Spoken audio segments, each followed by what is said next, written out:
The story opens in the middle of nowhere. Two figures, battered and sunburned, are struggling to climb down a massive desert rock.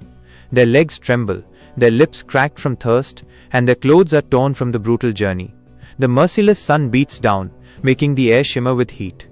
They've been walking for what feels like an eternity, their bodies screaming for rest. A moment of hope arrives as they see a small, flat area below. They pick up their pace, their movements clumsy and desperate. Then, with a sickening scrape of a shoe against loose stone, a slip. Both figures stumble down the side of the rock face, their bodies hitting the scorching sand hard. They lie there, dazed and disoriented, the world a dizzying swirl of sun and grit. And then flashback.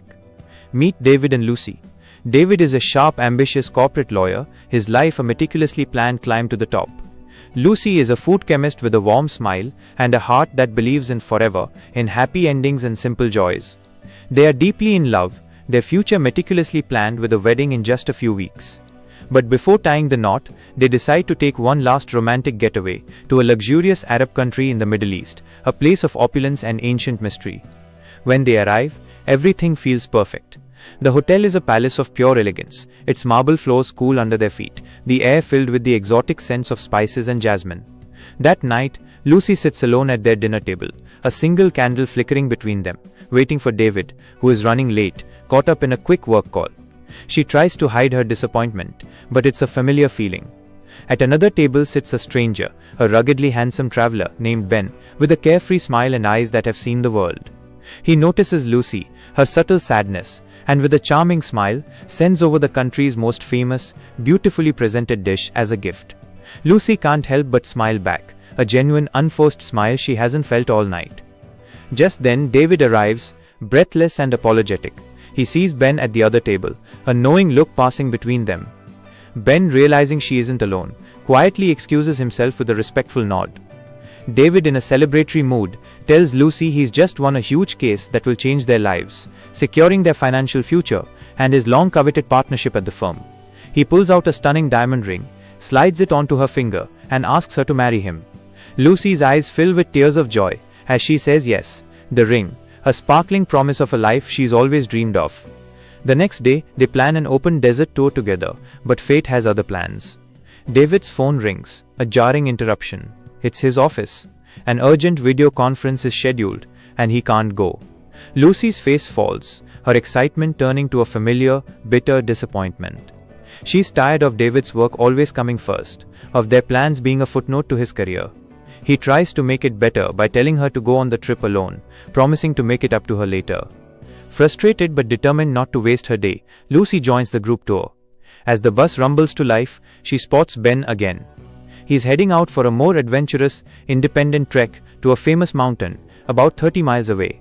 Want to come? He asks, his voice easy and inviting.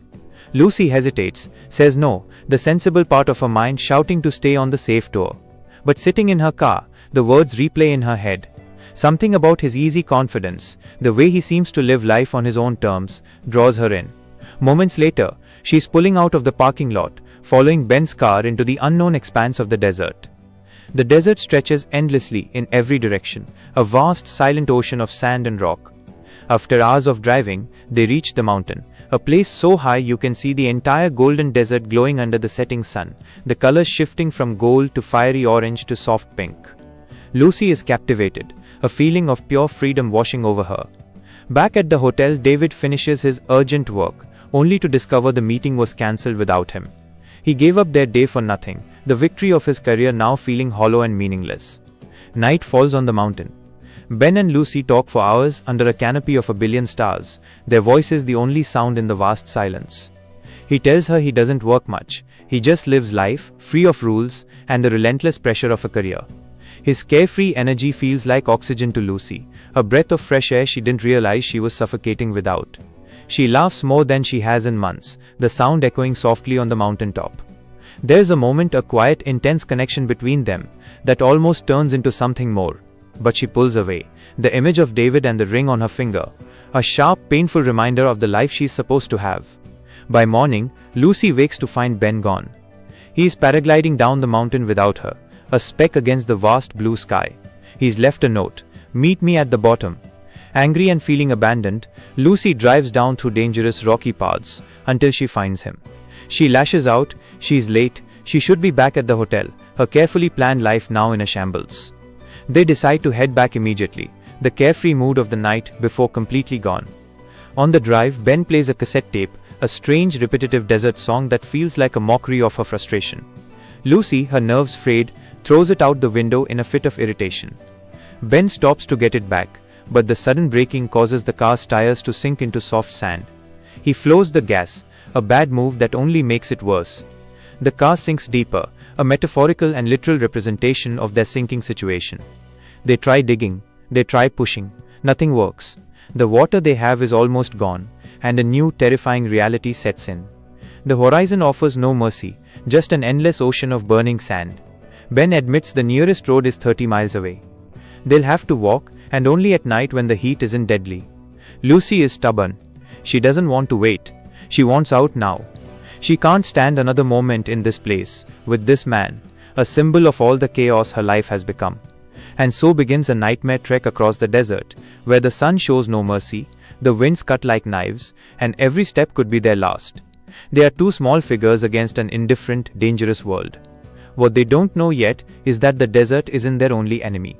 As they walk, a black sedan watches them from a distance, its engine silent, its windows tinted. The driver's face is a blank mask, his eyes focused on the two distant figures. The desert holds more than just sand and sun. It holds secrets, and a threat that has been following them since they first arrived.